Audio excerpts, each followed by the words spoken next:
రామాయణంలో కిష్కింధాకాండలో 31 సర్గం. ఇక్కడ శ్రీరాముడు సూచన మేరకు లక్ష్మణుడు కిష్కింధకు వెళ్ళుట, తన రాకను గురించి చెప్పమని అంగదుడికి సుగ్రీవుడి దగ్గరికి పంపించుట, సుగ్రీవుడుకు జాగృతిని కలిగించటానికి అంగదుని ప్రయత్నం అంతా కూడా ఫలించకపోవటం, మళ్ళీ ప్లాక్షుడు, ప్రభావుడు అను ముఖ్యమైన సచివులు సుగ్రీవుణ్ణి మేల్కొల్పటము, లక్ష్మణస్వామి యొక్క రాకను చెప్పి తన కర్తవ్యాన్ని వాళ్ళు వివరించట గురించి ఇక్కడ చెప్పబడింది.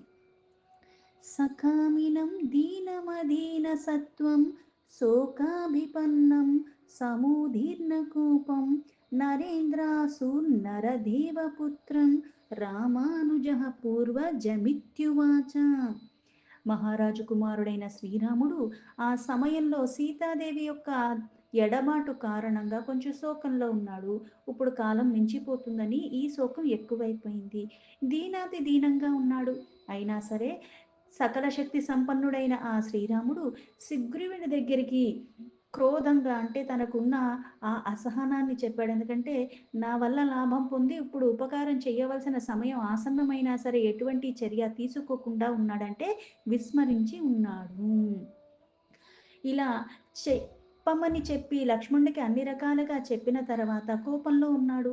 అప్పుడు లక్ష్మణుడు తన అన్నయ్య శ్రీరాముతో ఇలా అంటున్నాడు: न वानरः स्थास्यति साधुवृत्तेन मंस्यते कर्मफलानुषङ्गान् न भक्ष्यते वानरराज्यलक्ष्मीं तदा हि नाभिक्रमते अस्य बुद्धिः.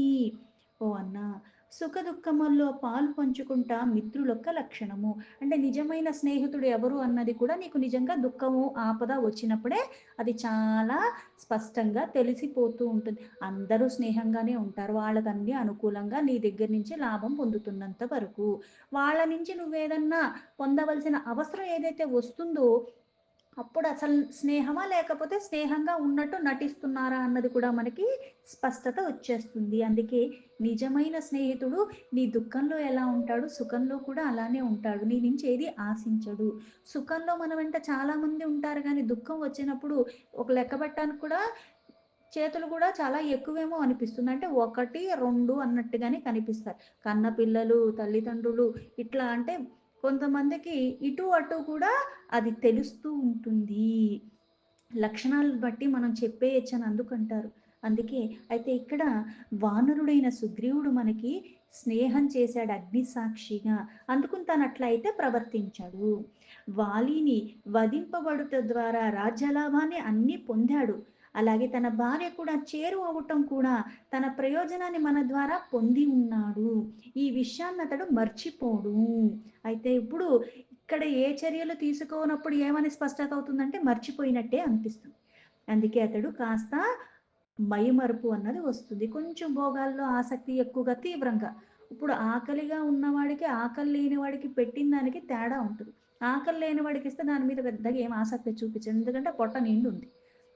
బాగా కరువులో ఉన్నవాడికి ఏదన్నా ఇస్తే ఉంటుంది, ఇంకా ఏది స్పృహ ఉండదు, దాని మీదే ఉంటాడు. ఓ పడి పడి పడి తినేస్తాడు, ఎందుకంటే పాపం చాలా రోజులకి దక్కింది అది. అలాగే ఇక్కడ ఇవన్నీ లభించి ఉన్నవాడు అందుకు మరిచాడు. అందువలన అతని ధ్యాస మన పైన నుంచి మరులుట లేదు. అంటే ఇక్కడ ధ్యాస దేని మీద ఉంది? భోగాల మీద ఉంది. ఎందుకంటే చాలా కాలం తర్వాత సర్వము లభించాయి. అందుకే దానిపై నుంచి ధ్యాస మరలని కారణంగానే ఇప్పుడు చర్య తీసుకోవాల్సింది తీసుకోలేదు. కనుక ఇంకా వానరరాజైన వైభవులు అనుభవింపజాలడు. అంటే ఇప్పుడు అక్కడి నుంచి దృష్టి మరలించాలి. మతిక్షయాద్ర గ్రామ్య సుఖేషు సక్తః తవ ప్రసాద ప్రతికార బుద్ధిః హతో అగ్రజం పశ్యతు వీర తస్య నా రాజ్యమేవం నిగుణస్య ధ్యేయం. అందుకే ఓ వీరా, సుగ్రీవుడు మతి భ్రమించి ఉన్నాడు. తుచ్చమైన ఇంద్రియాల సుఖానికి లోబడిపోయి ఉన్న కారణంగా విస్మరించాడు. నిజంగా అతడు బుద్ధి లేనివాడే. బుద్ధున్నవాడైతే ఏ సమయానికి ఏది చేయాలో అదే చేస్తాడు. ఆ లేనివాడు ఏం చేస్తాడు? చంచలత్వానికి లోబడిపోతూ ఉంటాడు. అందుకే అతనికి నువ్వు చేసిన మహోపకారము దానికి తిరిగి ప్రత్యుపకారం చెయ్యవలసిన మాట మరిచిపోయాడు. అతడు గుణహీనుడు కనుకనే అట్టివాడికి రాజ్యము ఇవ్వకూడదు. కాబట్టి ఆ వానరుడు తన అన్నవలే మృత్యు మార్గాన్ని అనుసరించక తప్పదు. అంటే శిక్ష అన్నది నేను 99 మంచి పనులు చేశాను. ఒకటేగా తప్పు చేశానంటే కుదరదు. తప్పు తప్పే అవుతుంది. ఎన్ని మంచి చేశావు, ఎన్ని చెడు చేశావు అని లెక్కలుండవు. ఆ తీవ్రత అలాగే ఉంటుంది. చెయ్యవలసిన పని చెయ్యవలసిన సమయానికి నువ్వు గనక చెయ్యకపోతే గనక దాని తీవ్రత వేరుగానే ఉంటుంది. అంటే ఇక్కడ అవతల వాళ్ళు నిన్ను అర్థం చేసుకోవాలని కాకుండా నీ కర్తవ్యాన్ని నువ్వు విస్మరించకుండా ఉండాలి.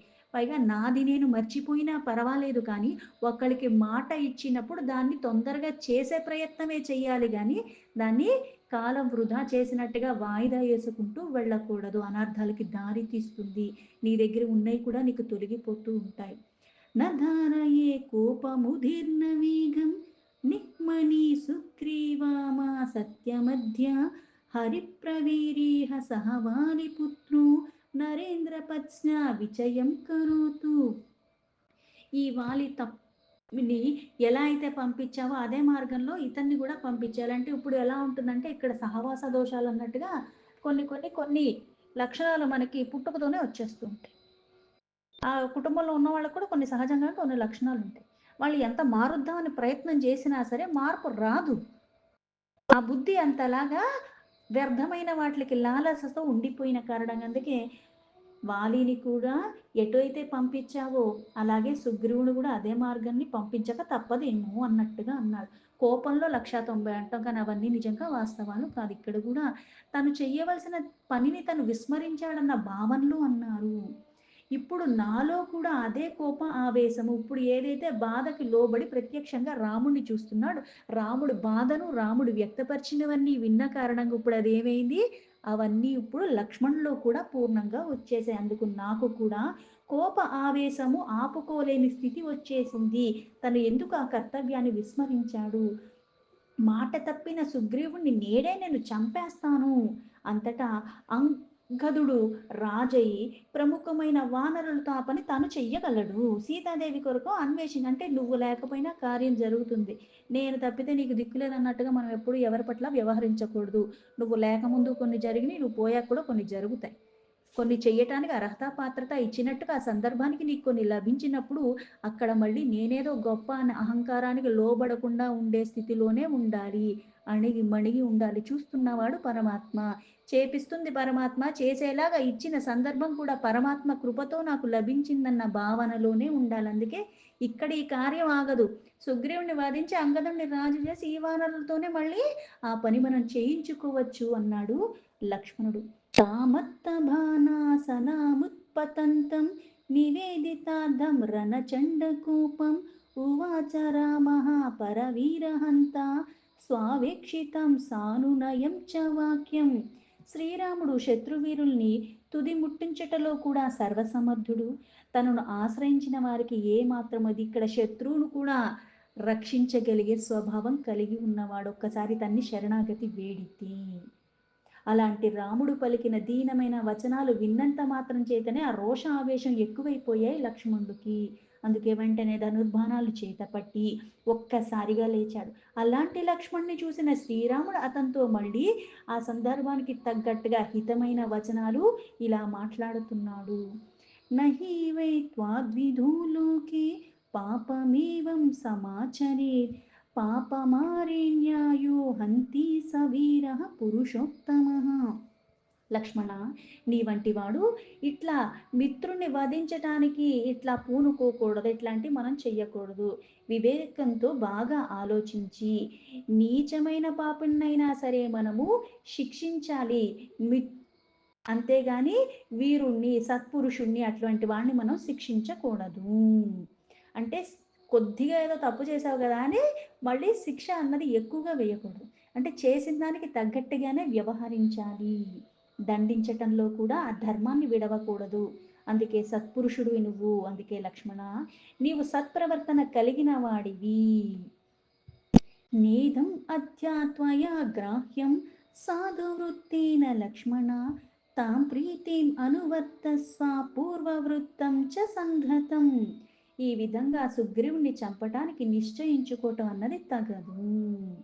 ఇది వరలో అతని నీకున్న ప్రేమ, ఆ స్నేహము అదే విధంగా ఇప్పుడు కూడా కొనసాగించాలి. అంటే ఇక్కడ మన మీద అవతల వాళ్ళు ఎలా వ్యవహరించినా సరే, అంతకు పూర్వం కొంచెం సన్నిహితంగానే, కొంచెం మంచిగానే ఉండి, మన పట్ల ఆ ప్రేమను చూపిచ్చారు. అదెప్పుడు విస్మరించకూడదు. ఎలా అయితే రాముడి పట్ల కొద్దిగా స్వల్పంగా చూపిచ్చినా సరే, దాన్ని అనంతంగా ఆయన గుర్తిస్తాడు. అనంతంగానే భావిస్తాడు. అందుకే సత్పురుషుడు, సద్గుణాలు సంపన్నంగా ఉన్నవాడు. అంటే మన పట్ల దుష్టత్వాన్ని వ్యవహరించినా సరే, ఆ సమయానికి, సందర్భానికి ఏదో రూపంలో అది జరగటం ద్వారా కూడా మనకి మేలే మనిషి మీద ద్వేషం పెంచుకోకూడదు. ఎందుకంటే ఒకరి మీద మనం ఏవైతే దుర్గుణాలతో ఉన్నవాళ్ళ పట్లయినా సరే, మనం ఎప్పుడైతే కోపానికి ఇట్లాంటి వాటిలకి లోబడుతున్నామో, మనలో కూడా వికారాలు పెరిగిపోతూ ఉంటాయి. సమోపాహితయా వాచా వృక్షాణి పరివర్జయన్ వక్తుం అర్హసి సుగ్రీవం వ్యతీతం కాలపర్యయే. సీత యొక్క అన్వేషణానికి ప్రయత్నించమని సమయం మించిపోయిందని సుగ్రీవుడికి అక్కడ నీ మాటల ద్వారా మృదువుగా చెప్పి అతన్ని ఆ భోగాల నుంచి మరలించు మనస్సు. సో అగ్రజానానుశిష్టార్థో యథావత్ పురుషర్షభః ప్రవివేశా పురీం వీరో లక్ష్మణః పరవీరః. పురుష శ్రేష్ఠుడు, శత్రువుల్ని హతమార్చగల వీరుడైన లక్ష్మణుడు తన అన్న చెప్పినట్టుగా, ఆయన ఆజ్ఞాపించినట్టుగానే ఆయన కిష్కింధాపురానికి ప్రవేశించాడు. తతః శుభమతిః ప్రాజ్ఞో భ్రాతుః ప్రియహితే రతః లక్ష్మణः ప్రతిసంరబ్ధో జగామ భవనం కపీహ. అంతటా నిర్మలమైన మనస్సు కలిగిన వాడు, ప్రాజ్ఞుడు, అన్నకు చాలా ప్రియాన్ని గుర్చేవాడు, ఆయన హితం కొరకే ఎప్పుడూ పాటుపడేవాడైన లక్ష్మణుడు సుగ్రీవుడిని చంపాలన్న ఆలోచన కూడా పక్కన పెట్టేశాడు. నిజంగా మనలో కూడా ఎంతో సద్గుణాలు ఉంటే తప్పితే ఇంత కోపం వచ్చేసి వాళ్ళని చంపేయాలని ఒక నిర్ణయానికి వచ్చేసిన తర్వాత ఆ నిర్ణయం నుంచి ఎందుకు మరలుతాం మనము? ఇక్కడ రాముడి మీద అంత భక్తి ప్రపత్తులతో ఉన్నాడు. ఆ కోపం కూడా ఎందుకు వచ్చింది? రాముడికి బాధ కలిగించాడు. రాముడికి చేయవలసిన సహాయాన్ని విస్మరించాడు అన్న ఇదిలోనే వచ్చింది. అందుకే ఆ ఆలోచనని పక్కన పెట్టేశాడు. మళ్ళీ అన్న చెప్పినట్టుగానే నడుచుకోవటానికి అలా పూనుకుని సుగ్రీవుడు యొక్క భవనానికి మొత్తానికి చేరుకున్నాడు లక్ష్మణుడు. శక్రభానాసనప్రఖ్యం ధనుః కాలంతకూపమః ప్రగృహ్య గిరిశృంగాభం మందరః సానుమానివ. ప్రళయకాలంలాగా భయంకరుడైన లక్ష్మణుడు ఆ గిరి శిఖరంలో ఉన్న ఆ ఇంద్రధనస్సు వంటి దాన్ని గ్రహించి చేత పట్టుకుని మందరం పర్వతం వైపుగా వెళుతున్నాడు. యథోక్తకారి వచనం ఉత్తరం చైవ సోత్తరం బృహస్పతి సమో బుద్ధ్యా మత్వా రామానుజస్తథా. లక్ష్మణుడు తన యొక్క అన్న యొక్క ఆదేశాన్ని పూర్తిగా, అంటే తూచా తప్పకుండా, చెప్పింది ఒకటి చేసేది ఒకటి అన్నట్టుగా కాకుండా చెప్పింది చెప్పినట్టుగానే చెయ్యగలిగిన సమర్థత కలిగి ఉన్నవాడు. ఆ బుద్ధి అందు అందుకే బృహస్పతితో సమానమైన వాడు.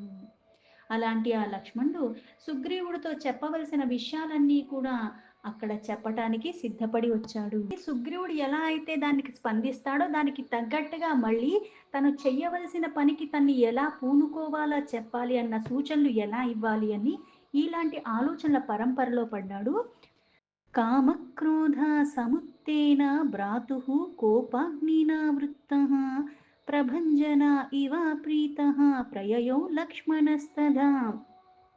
సీత యొక్క అన్వేష విషయంలో సుగ్రీవుడు అశ్రద్ధ చూపిస్తున్నాడని, శ్రీరాముడికి శోక క్రోధాలు కలుగుతున్నాయని చూసి లక్ష్మణుడు ఆ క్రోధాగ్నిలో తాను కూడా అంతలాగా తీవ్రతకి వచ్చేశాడు. కానీ సుగ్రీవుడి పైన ఆ అసంతృప్తిని తను అర్థమయ్యేలా చెప్పటానికి పెనుగాలిలాగా శ్రద్ధ చూపించి కార్యాన్ని చేసే విధంగా మాట్లాడాలి అన్న భావనతో సాలతాలశ్వకర్ణాశ్చ తరసా పాతయన్ బహూన్ పర్యాస్యన్ గిరికూటాని ధూమ్రానన్యాశ్చ వేగతః శిలాశ్చ సకిలీకుర్వాన్ పదభ్యాం గజ ఇవాసుగః దూరం ఏకపదం త్యక్త్వా యయౌ కార్యవశాద్ధృతం. లక్ష్మణుడు చాలా వేగంగా వచ్చాడంటే పెనుగాలి ఎలా అయితే సర్వాన్ని అటు ఇటు అస్తవ్యస్తంగా చేసేస్తూ ఉంటుంది. అంతలా క్రోధానికి, ఆ శోకానికి లోబడిన రాముణ్ణి తలుచుకుంటూ అక్కడ వచ్చాడు. అంత ధాటిగా వచ్చి అక్కడ ఎన్నో రకాల మద్ది చెట్లు, తాడి చెట్లు అవన్నీ కూడా నేలకి ఒరిగిపోతున్నాయి. త్రోవలో ఆ మార్గంలో ఉన్న ఇతర వృక్షాన్ని, కొండ శిఖరాన్ని అతడు పెకిలించేశాడు. అంటే ఇక్కడ ఆ కోపాన్ని అణుచుకోవటానికి ప్రయత్నంగా ఇక్కడ వీటి మీద ప్రతాపాన్ని చూపించాడు. అవి తీసేస్తున్నాడు, అవి విసిరేస్తున్నాడు, ఇవన్నీ చేసేస్తున్నాడు. కార్యానికంటే ఏది అవసరమో పెద్ద పెద్ద అంగళ్ళు అంటే పెద్ద పెద్ద అడుగులేసుకుంటూ ఒక మహా గజం నడిస్తే, ఏనుగు నడిస్తే ఎలా ఉంటుందో అలా వేసుకుంటూ ముందుకు వెళ్ళిపోతున్నాడు. అతని పాదములు క్రింద పడిన బండలన్నీ కూడా ముక్కలు ముక్కలైపోతున్నాయి. తాం అపశ్యద్ బాలాకీర్ణం హరిరాజ మహాపురిం దుర్గామిశ్వూకశార్దూలః కిష్కింధాం గిరి సంకటి. ఇష్వా ఇష్వాకు వంశానికి చెందిన ఆ లక్ష్మణుడు సుగ్రీవుడి రాజధాని అయిన కిష్కింద నగరాన్ని చూసి దట్టమైన కొండల మధ్య విలసిల్లుతున్న ఆ నగరం చుట్టూ చేరి ఉన్న సేనని అన్నిటినీ రక్షిస్తున్న సేనను కూడా చూశాడు. అందువల్ల అది ఇతరులు ఎవరూ కూడా ప్రవేశించటానికి అసాధ్యము. అంతలాగా సేన రక్షిస్తుంది ఆ నగరాన్ని. రోషాత్ ప్రస్ఫురమానోష్ట సుగ్రీవం ప్రతిలక్ష్మణ దదర్శ వానరాన్ భీమాన్ కిష్కింధాయ బహిశ్చరాన్. శిగ్రుడి మీద ఆ రోషంతో లక్ష్మణుడు ఇలా పెదవులు వణుకుతుండగా అప్పుడు అతడి కిష్కింద వెలుపలికి సంచరిస్తున్న వానర యోధుల గుంపులను ఒకసారిగా చూశాడు. తం దృష్ట్వా వానరాః సర్వే లక్ష్మణం పురుషర్షభం శైలశృంగాని శతశష్ ప్రావృద్ధాంశ్చ మహీరుహాన్ జగృహుః కుంజర ప్రఖ్యా వానరాః పర్వతాంతరే. నగరం వెలుపల ఉన్న వానరులు, కొండల మధ్య మదుపుటేనుగుల్లాగా బలశాలులైన వానరుడు, పురుష శ్రేష్ఠుడైన ఈ లక్ష్మణ్ణి కూడా వాళ్ళు చూశారు. వందలు అంటే ఇక లెక్క పెట్టడానికి వీల్లేనని అంతమంది ఉన్నారు. ఆ పర్వత శిఖరాల మీదకి చేరి పైగా ఏపుగా పెరిగిన మహావృక్షాన్ని అంతా ఎక్కి ఉన్నారు వాళ్ళు. తాన్ గృహీత ప్రహరణాన్ హరీన్ దృష్ట్వా తు లక్ష్మణః బభూవ ద్విగుణం క్రుద్ధో బహిర్బంధన ఇవానలః. ఆయుధాలు కలిగి ఉండి ఆ వానరుల్ని చూసిన తర్వాత లక్ష్మణుడు ఆ మంటలతో ఇట్లా ఎలా అయితే మంటలో కట్టలేసేస్తే ఎలా ఉంటుంది, అవన్నీ భస్మం అయిపోతాయి. ఇంకా వాళ్ళందరినీ చూసేసరికి లక్ష్మణుడికి కోపం ఎక్కువైపోయింది. తం తే భయపరీతాంగాః క్రుద్ధం దృష్ట్వా ప్లవంగమాః కాలమృత్యుయుగాంతాభం శతశో విద్రుతా దిశః. యుగాంతం అయిపోయేటప్పుడు ఎలా అయితే విజృంభణ తీవ్రంగా ఉంటుందో, ప్రళయకాల మృత్యు రూపంలో ఉన్నట్టుగా అంత కోపానికి లోబడిపోయిన లక్ష్మణుడు చూసి అక్కడున్న వందల కొలదిగా ఉన్న ఆ వానరులందరూ మళ్ళీ భయంతో వణికిపోతూ ఉన్నారు. ఆ నలుదిక్కులకి పారిపోతూ ఉన్నారు. తతః సుగ్రీవ భవనం ప్రవిశ్య హరిపుంగవాః క్రోధం ఆగమనం చైవ లక్ష్మణస్య నవేదయను. తర్వాత ఆ వానర ప్రముఖులు సుగ్రీవుడొక్క భవనానికి ప్రవేశించి కోపంతో వస్తున్న లక్ష్మణ స్వామి గురించి వాళ్ళు నివేదించారు అక్కడికి. తారయా సహితః కామి సక్తః కపివృషోరః న తేషాం కపివీరాణాం శుశ్రావ వచనం తదా. సుగ్రీవుడు దగ్గరికి వెళ్ళి ఈ లక్ష్మణుడు రాక గురించి చెప్పేసరికి ఇక్కడ తారతో వాళ్ళందరితో హాయిగా అక్కడ భోగాలను అనుభవిస్తున్న సుగ్రీవుడు. అందువలన అతడు ఈ వానర ప్రముఖులు ఒక మాటలు అంటే వీళ్ళు చెప్పడం చెప్పారు కానీ దాన్ని అక్కడ వినే స్థితిలో లేడు. అందుకని కొద్దిగా కూడా చెవికెక్కలేదు. అప్పుడు కొండల్లాగా, ఏనుగుల్లాగా, మేఘములతో సమానంగా మహాదేహాలు కలిగిన ఆ వానర యోధులు తతః సచీవ సందిష్ట హరయో రోమహర్షణః గిరికుంజరమేకాభా నగర్యా నీర్యయస్తథా నకదంశ్రాయుధా ఘోరాः సర్వే వికృతదర్శనాः సర్వే శార్దూలదర్పాశ్చ సర్వే చ వికృతాననాః. అంటే ఇంత భయంకరమైన శరీరాలు కలిగి ఉన్న వాళ్ళు అంతలాగా చెప్పినప్పటికి కూడా భోగాల మీద లాలసతో ఉన్నప్పుడు ఏమవుతుందంటే చెవికెక్కవు. అది వినాలని కూడా మనస్సుకి లేని కారణంగా. అందుకే వీళ్ళందరూ ఏం చేశారంటే అక్కడ వానరులు మంత్రులకి ఆదేశించారు. ఆ సంతోషంలో ఉన్నవారై వాళ్ళు వెంటనే నగరం లోపలికి వచ్చారు. లోపలికి రావటమే కాకుండా వీళ్ళు ఎలా ఉన్నారంటే పెద్ద పెద్ద శరీరాలు, గోళ్ళు, దంతాలు ఇవే ఆయుధాలుగా కలిగి ఉన్నవాళ్ళు. ఆ తోకతోనే కొడుతూ ఉంటారు. భయంకరమైన ఆకారాలతో ఇంత వికృతంగా కనబడుతున్న ఆ వానరం మూకలంతా కూడా చిత్ర విచిత్రంగా ఉన్నారు. వారందరూ కూడా పెద్ద పులుల్లాగా అంతలాగా దర్పంగా ఉన్నారు. కిష్కింధాకాండలో 31 సర్గాలు 24 శ్లోకాస్ సంపూర్ణం.